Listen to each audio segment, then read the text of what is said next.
A lot of us have causes or organizations that are really close to our hearts. For me, I get to talk about a different one every week with perspectives. But aside from that, Best Buddies is near and dear to my heart.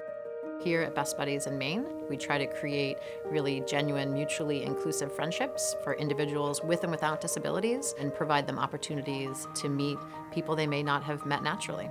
Sandcastle Clinical and Educational Services is also. This gives me a great platform to get the word out for them, to help support them.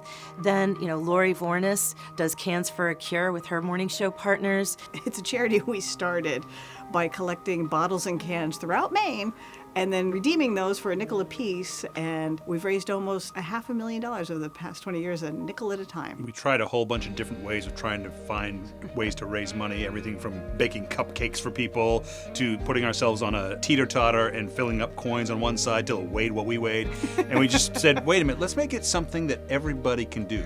Everybody has empties. You always take the stuff back to the bottle redemption.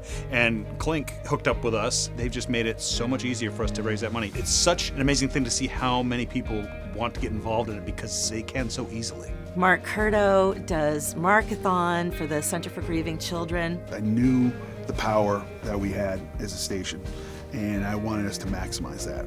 And rather than doing a fundraiser, a benefit that's just a couple hours on an afternoon, thought about doing some kind of a lock-in where I locked myself in the station and didn't leave. Kind of an old college radio type of prank type thing where it involves music and then you get people calling in and what's going on, this is crazy. Eventually I would be in the studio for a week and I would play anything the listeners wanted to hear as long as they make a donation.